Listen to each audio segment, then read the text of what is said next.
Oh, welcome in the latest episode of that SEC podcast. I'm your host, Michael Bratton. I go by SEC Mike on Twitter. And bad news, flying solo, cousin Shane, true story.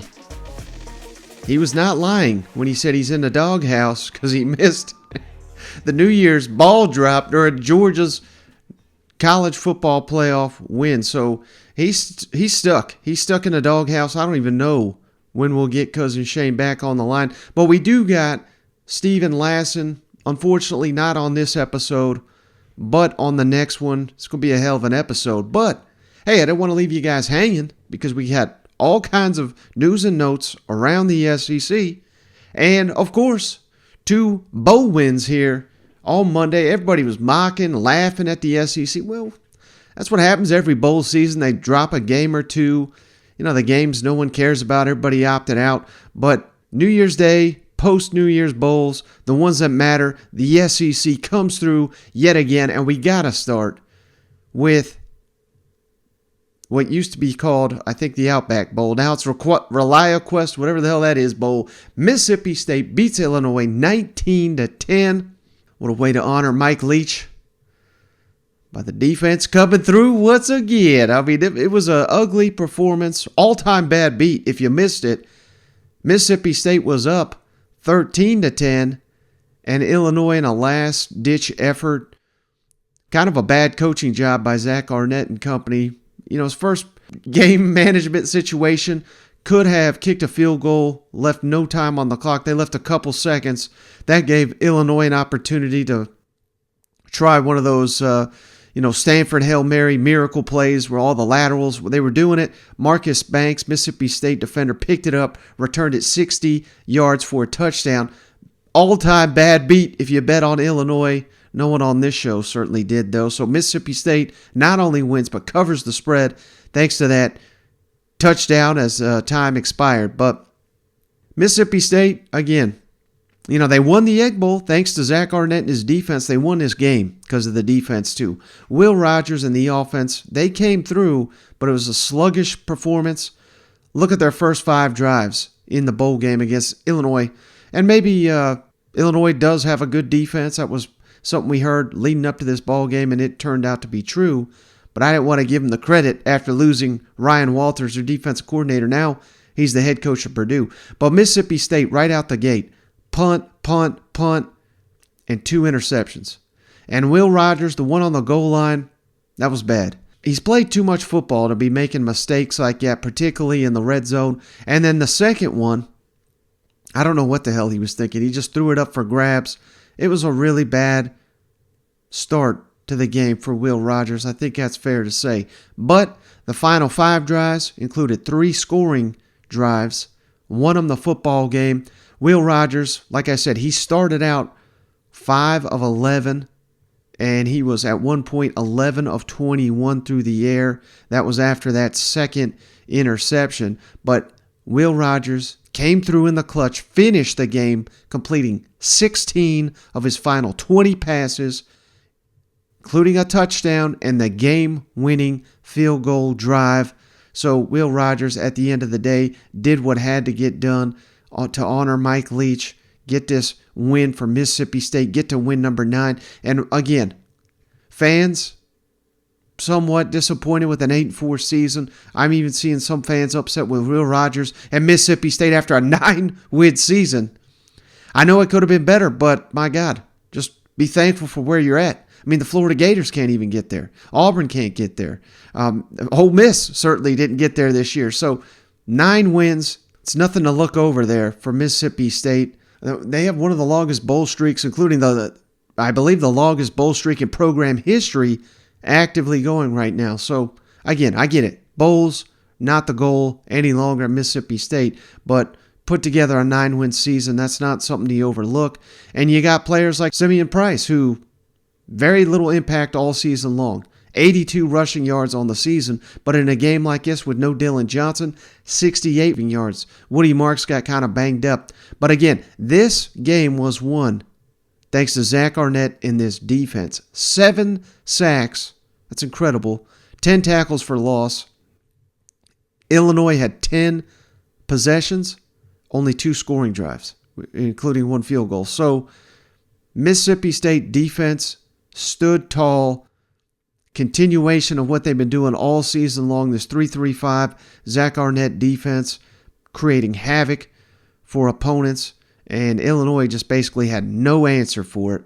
And that's got to make Zach Arnett happy. He's undefeated now as a head coach. What a know. Great start. Potentially a big...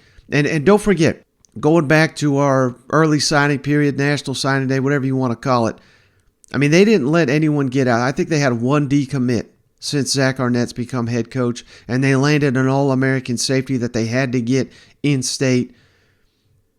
Mississippi State's got some momentum under Zach Arnett. And if you're not exactly happy with everything, it sounds like big-time changes are coming. According to Bruce Feldman of The Athletic and Fox Sports, Mississippi State, big moves are coming on Mississippi offensive staff, according to Bruce Feldman. Football Scoop is also reporting the same. They're saying inside receivers coach Drew Hollingshead, outside receivers coach Steve Spurrier Jr., running backs coach Jason Washington, defensive line coach Jeff Phelps. All of those guys are reportedly going to be moving on, according to Football Scoop, with other potential changes possible there in Starkville. So Zach Arnett working quickly to put his fingerprints on this program. That's another added bonus. We talked about the timing and everything and signing day, having to get ready for a bowl game. Zach Arnett being named head coach. He also has been there long enough that he can evaluate who's doing a good job, who could be doing better, maybe bring in some of his own guys. We'll have to see who they bring in. There is a hot rumor, which I don't put a ton of stock into, but we'll see. Kendall Briles, Arkansas offensive coordinator, that would be a coup of a hire if Zach Arnett could get it. Doesn't quite fit what Will Rogers does at all, so I don't know if that's going to happen, but that is a rumor out there, so we'll have to see about that. But let's kick it over to Zach Arnett. Again, only the second time he's had him a presser here after the bowl win over Illinois. Very prideful in his defense, and I love the fact that he gives Leach a shout out here. One of the coaches apparently got proposed to his girlfriend, Zach Arnett. I don't know how he feels about that one. And then I just love the fact that he admits Mike Leach would not have been happy about how he handled that end of the game situation. Left too much time for Illinois to potentially pull off a miracle. Zach, after the game, you had an assistant coach propose to his now fiance. You had players signing a Mike banner. You had Will Rogers waving the Mike flag everywhere. So emotional for all those guys. What were the emotions kind of like for you after the game, being around all of that and, winning this one? We had a player propose. Coach Washington proposed. Oh. Yeah.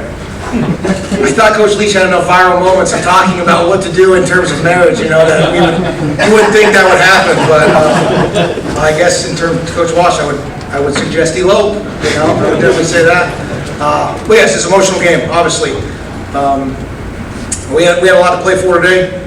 The thing I don't want to get lost in this is we had a chance to get the 9 wins, which I believe, and someone can fact check me on this, but I believe is the only 10th time in school history. So these players have left a legacy on Mississippi State football, and we're incredibly proud of their efforts and their success this season. And it's a perfect springboard into the offseason. The game-winning field goal. What was going through your mind as you saw that go through? I was pretty mad at myself because that was a failure of the head coach. That should have been the last play of the game, and obviously I did a poor job of communicating that we were going to center the ball and take the clock down to 2 or 3 seconds, so that way we ensured that the kick was the last play of the game, and that didn't happen. So that is a failure of my responsibility as a head coach, and I was pretty angry at myself because that last play should have never happened where they had the chance to lateral the ball all over the field. And I certainly hope that the little personal foul there at the end, you got 2 teams competing obviously to the maximum there because the game comes down to 1 play. Really, that never should happen. And so I apologize to Coach Bielema about that because that timeout was taken too early. That was completely my fault as a head coach. I take full ownership of that. And hopefully I learned from my mistake there and it never happens again. You guys did just such a great job getting pressure on defense today. What did you think of that effort from the defense today and at all? Very proud of the defense. Obviously, we're kind of a veteran group over there, particularly up front, so we need those guys to play to the utmost of their abilities, because that's kind of the veteran experience group, and in the back end too as well. And they did that today. I know the last time we went out on Thanksgiving, I think we had a whole bunch of TFLs in that game. I'm excited to see the stat sheet tonight, but very proud of those guys. Now the other SEC Bowl one, huge, epic one. I mean, this was an ass-kicking in the Citrus Bowl. LSU 63, Purdue 7, locker room problems. What? Get the hell out of here, all this internet rumors. Brian Kelly did address it. We'll get to that in a moment. But LSU set a Citrus Bowl record. Most points scored in the Citrus Bowl. Most yards, 594, and largest margin of victory in this bowl game. And this is big. We haven't had a chance to really talk about this LSU bowl game. Kind of got lost in the shuffle. But losing in the SEC championship, losing to Texas A&M as a favorite, A&M obviously not very disappointing team. There was a real opportunity for LSU to just, I don't want to say all the momentum would have been lost, because they still won the SEC West. They still signed a hell of a class. But with Booty gone, I don't know, losing 3 games in a row, I think there would have been some questions about Brian Kelly and everything. Well, they just slammed the door shut on all that. There's no shame to losing to Georgia. Everybody's done it for 2 years in a row, aside from one incredible performance from Alabama, and then Georgia turned right around and avenged that one. So, again, no shame in losing to Georgia. Everyone else is doing it. You come, you turn around, you get that bad taste out of your mouth by just whipping the hell out of Purdue. Malik Neighbors, MVP of the Citrus Bowl, 9 catches, 163 yards, and a touchdown. He was also 2 for 2 passing with 50 yards and a touchdown. He threw one to Jaden Daniels. Look at LSU's drive chart. Started with a punt, but then touchdown, touchdown, touchdown, touchdown, touchdown. Halftime, touchdown, interception, which was on the 8-yard line, could have been a touchdown, touchdown, punt, touchdown. Whereas Purdue, completely shut down.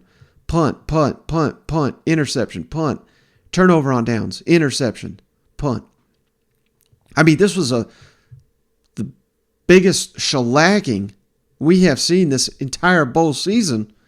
Nationally televised ABC. This is a great way for LSU to go out, and they did it by maybe getting creative is the word, or, they basically, I don't want to say treated this like a spring game, but they played 3 quarterbacks, and hell, throw in 4 if you want to include Malik Neighbors, who, again, completed both of his attempts.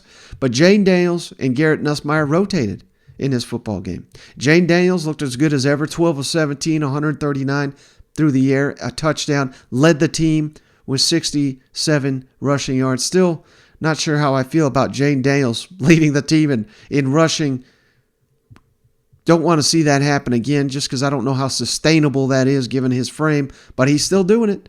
So he's been doing everything for LSU this year, and he continued it in the bowl game. But Garrett Nussmeier got in early and flashed. He did have the poor interception. Can't have that on the goal line. But he was 11 of 15, 173 yards, 2 touchdowns of his own. And my God, does he have a live arm. He's got a better arm than Jaden Daniels. Now, he doesn't have the scrambling ability, obviously. I don't know if there's another quarterback short of KJ Jefferson that can compete with Jaden Daniels when it comes to running ability in the SEC. But, man, Garrett Nussmeier's got a future. And according to Brody Miller at The Athletic, it's pretty wild. It's being reported, and apparently the coaches are aware. Teams are trying to poach Garrett Nussmeier away from LSU, actively getting a guy that's played on the field here. Supposed to be illegal. It is illegal. Not sure how that's going on, but Garrett Nussmeier's got options out there. So this is going to be a fascinating storyline in the spring. Jaden Daniels, Garrett Nussmeier, and don't forget Walker Howard, 5-star true freshman. He played a little bit in this game. I believe he was 2 for 4. He was in there just to run out the clock, essentially, get some reps. But LSU averaged 8.5 yards per play, 13.7 yards per completion.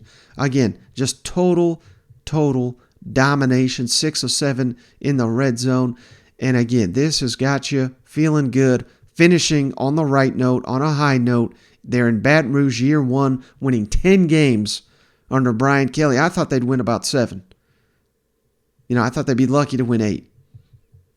Hell, they were winning 10 games in the SEC year 1. Man, the arrow could not be pointed higher for this LSU team, and that is something Brian Kelly addressed after the game, along with there's all kinds of rumors out there. Butte, why is he what happened there and all that. He addresses all that, as well as the quarterback situation moving into spring. It's a Citrus Bowl win and everything you've gone through. What will stand out from your first year at LSU?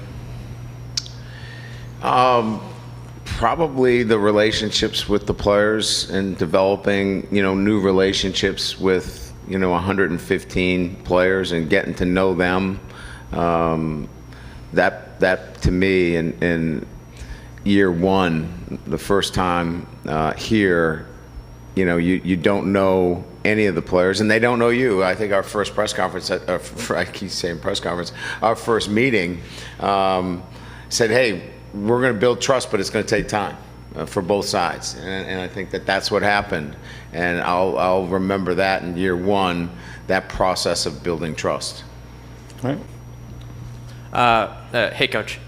With Garrett, was the plan always for him to get some reps into this game? And how would you sort of evaluate his performance from today? I thought he did well. And we made it clear he was going to go in the third series, and I didn't know what was going to happen after that, but just made it clear to him, go in, do your job. You got a job to do, get it done, and then we'll roll after that and see how it goes. And obviously he played a lot more. Way the game was kind of trending, he got even more playing time. But there's no quarterback controversy. Jalen is our number 1 quarterback. Garrett will get an opportunity to compete, though. And look, the most important thing is when you have 2 really good quarterbacks, you have to have an open mind. You can't be closed-minded when you're looking at 2, elite quarterbacks.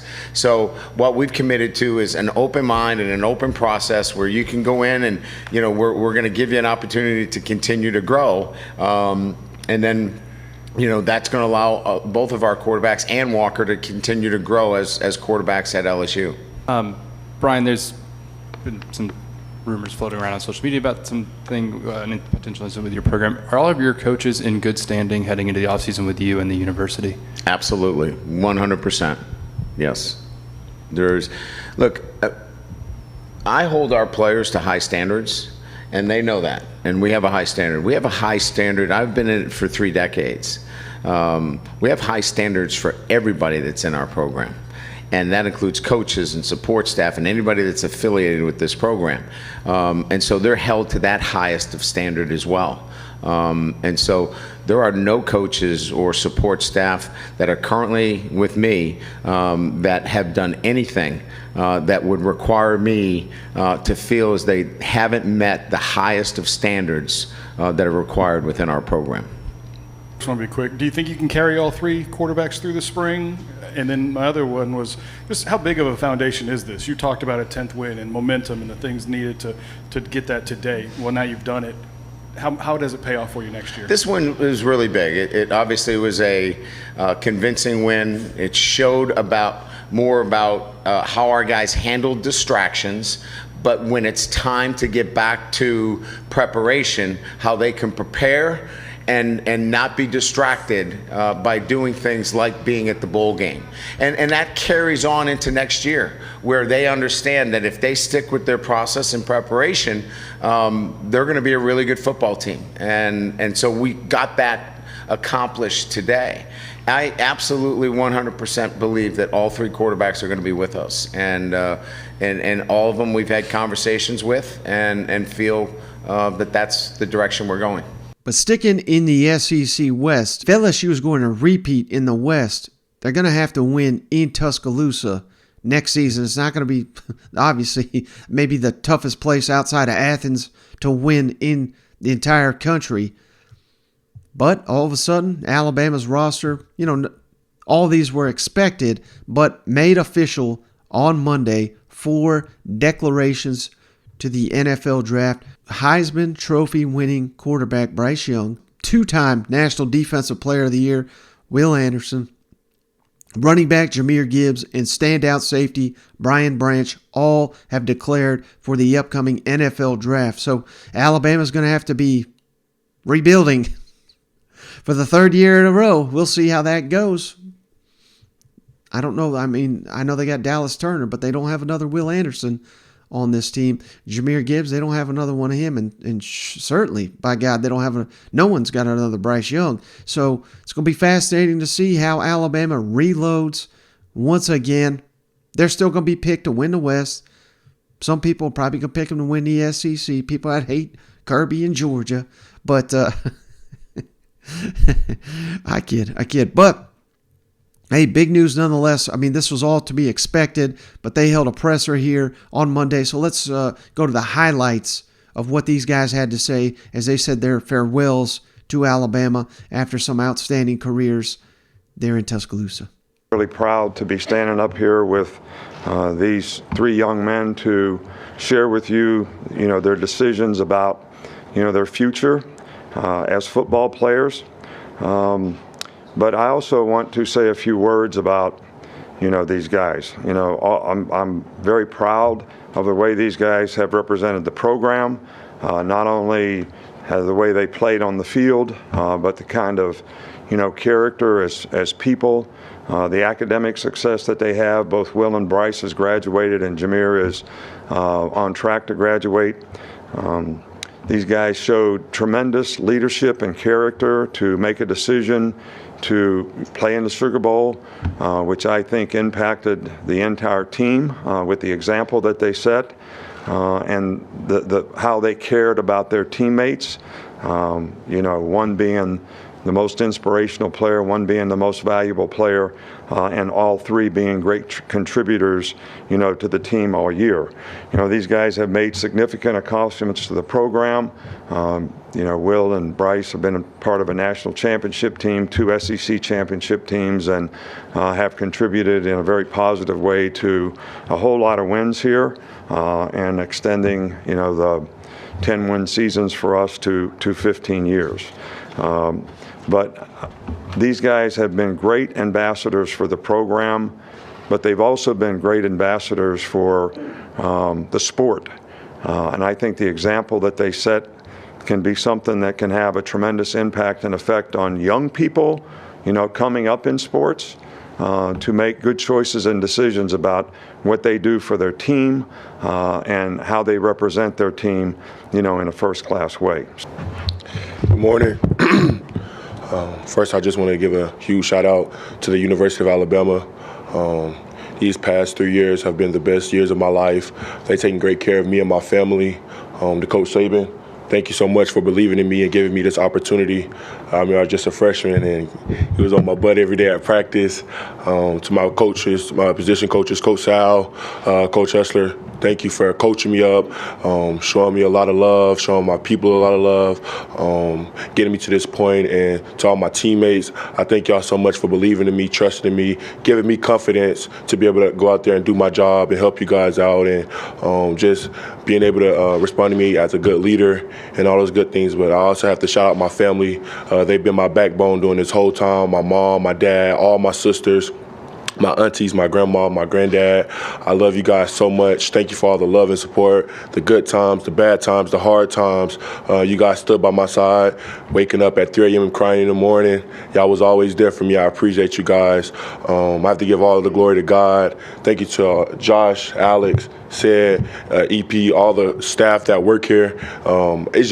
It speaks volume to the people that's here, because not only did they take care of me, but they really took care of my family. And if you know me, I'm really big on family. And for them to open us with welcome arms and help us like that and love on us, it means the absolute world to me. First and foremost, I'd like to thank God. Without him, none of this is possible, and through him I can do all things.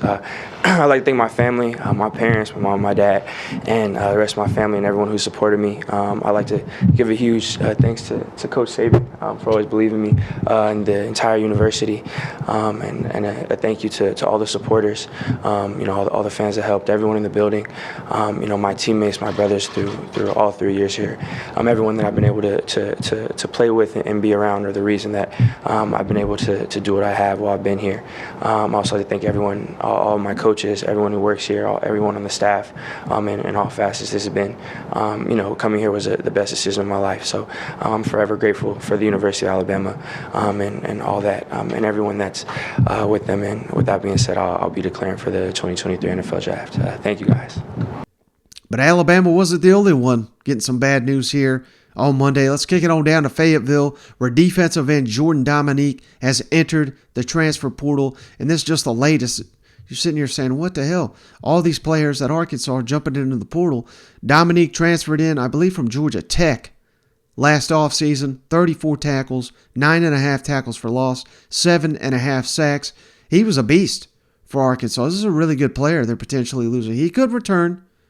Maybe he needs to get to know Travis Williams a little bit better. I don't know, or maybe some tampering here as well. So another potential big loss for Arkansas's defense.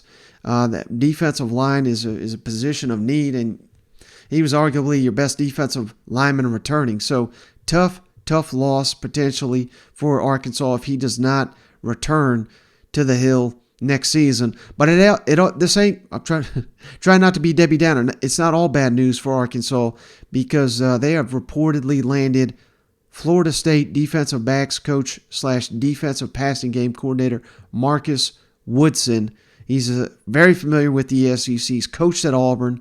I believe he played at Ole Miss. And during his run as an Auburn defensive backs coach, he had 6 total draft picks in his final 3 seasons there at Auburn. So he knows how to develop talent in the defensive backfield. And for Arkansas' sakes, perhaps even more importantly, he knows how to recruit.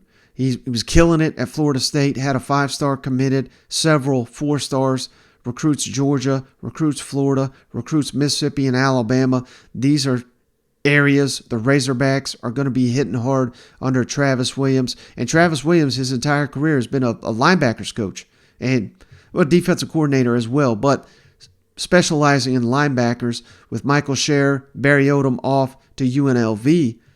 You needed someone with some defensive backs expertise to help his defense. Marcus Woodson fills that need for this Arkansas defense. I think this is a really good hire for the Razorbacks in just getting a position coach that is this experienced and is known recruiter. That seems to be of heavy emphasis in Fayetteville and on Sam Pittman's retooled Arkansas staff. Last one in the SEC West, real quick. Texas A&M got some good news here recently. Damani Richardson coming back for a 5th season. That surprises me. I thought he was off to the NFL. He has been a day 1 starter since he stepped on the field in College Station. So, 5 years starting in the defensive backfield in the SEC. That's pretty awesome. Led the Aggies in tackles this season, and he was critical in the wins over Arkansas and LSU, the 2 wins that A&M got in conference play. He scored defensive touchdowns. The KJ jump, that was Damani Richardson that ended up scoring on that play. And Jaden Daniels, I believe it was, fumbled, and Damani Richardson returned it, busted loose that LSU game. So this is not only a productive player, but an elite playmaker, game changer for Texas A&M's defense. If they are going to make a turnaround, it's going to start with leadership, playmaking of Damani Richardson. This is great news for the Aggie defense heading into next season. Now jumping over to the SEC East real quick. This is something apparently was announced a couple days ago. I missed it, but Brady Cook had been playing all season with a torn labrum, according to Eli Drinkowitz, and he is going to be out for the spring. So he suffered this during Week 2's loss to Kansas State, had to play through it. Maybe that explains some of the erratic passing we saw from Brady Cook. But this is interesting on a number of levels, because now Sam Horn, a guy that Missouri fans have been dying to see, touted recruit, barely saw the field this season. This is the guy that's supposed to take him to the next level. He had offers from Georgia, I believe. I know Tennessee was after him. Josh Heupel wanted him, Sam Horn, to play quarterback for the Tennessee Vols, but he picked Missouri. And if Missouri's going to take a step up, either Brady Cook, Sam Horn, or somebody's got to take this thing to the next level, because this offense did not get it done. I'm not telling Mizzou fans anything they didn't know, but this is going to be a trial period all spring if Sam Horn is who they think he is. I mean, you have to assume he's going to be getting all the first team reps, and maybe that leads him taking a huge jump this spring, heading into what could be, a season-defining training camp battle under center there in Columbia. So that will be something to watch. And for a defense that has already gotten the likes of Chris Abrams-Drain, Enos Rakestraw, and Jalon Carlisle back, all spurned the NFL draft. Darius Robinson, starting defensive lineman, also, some people thought he was jumping to the NFL. He has announced he is back for this Blake Baker defense. Missouri could have one of the best secondaries in the SEC next season, at least the most experienced, no doubt. But your secondary is only as good as your defensive line, your pass rush. So getting Robinson back, still waiting of some announcements of some others to see what happens with this Missouri defense. But we are potentially looking at one of the better units in the SEC. I know most people don't respect Missouri and all that. I get all that. But don't overlook Missouri's defense. And again, if they get better quarterback play, we'll have to see who the offensive coordinator is. It shouldn't be Drink. I'll go out on a limb and say that. But we'll have to see what they do at the offensive coordinator. But this is great news for the defense heading into spring football and next season. Now, last little update here, sticking in the SEC East. Florida Gators getting some great news here. Memphis defensive line Cameron Jackson, transfer, multi-year starter for the Tigers. He has made it official. He's a Florida Gator. And on Monday, they got another one, a former elite touted recruit, Ohio State transfer linebacker Taraj Mitchell. The Gators' front seven decimated with defections to the NFL draft, transfer portal additions. This is the first of many, many additions, I have to assume, via the transfer portal, but Florida getting potential impact players on the defensive line at the linebacker position. Great news for Florida heading into spring football. Again, they're going to need more bodies, and they're going to need more receivers, and potentially even more than hoped, because it looks like, not official, but it looks like Ricky Pershaw is off to the NFL. He has not officially announced anything, but he shared recently he has been invited to the NFL scouting combine. That you can't go to the combine and return. But just because he got invited doesn't necessarily mean he's going to go, but that certainly suggests that, obviously he's considering it, but it suggests that, he's got one foot out the door there at Florida. But as we all know, in the world of NIL, Florida may not be, and many of these teams, but specifically Florida, they may not want to get into the NIL with recruits of high school players and all that, but they take care of players that are already in uniform, that are making, that have a name, image, and likeness, so to speak, what this whole NIL was supposed to be. It's supposed to be you come to college, you perform, you're a starter, you're a key player, they take care of you, like they did Anthony Richardson and some others last fall. I'm just throwing that curveball out there. If I'm a player, I'm sitting on a fence, I'm Spencer Rattler, hell, Anthony Richardson, this is exactly what I said he should have done. Of course, he's off to the NFL, but I would have just put it out there. Hey, I'm thinking about it. What kind of NIL offers can you make me? Is it worth my time to come back? Maybe that's what Ricky Pershaw's doing, because he would be their number one receiver there in Florida. And for a team desperate for weapons, losing him would be a tough, tough blow for whoever that next quarterback is there in Gainesville. But hey, that's going to do it for this episode of the show. Appreciate everybody hanging out with just me on this one. Hopefully get Cousin Shane out of the doghouse soon enough. And like I said, Stephen Lassen's scheduled to be on the next show. We should be doing what maybe, I know the season is basically over for most folks, but this should be one of the best episodes we've ever done with Stephen Lassen. Get the conversation going. I think you guys are really, really going to like it. So stick with us. We got tons of more content coming on that SEC podcast. Really appreciate each and every one of you. We'll catch you on the next one.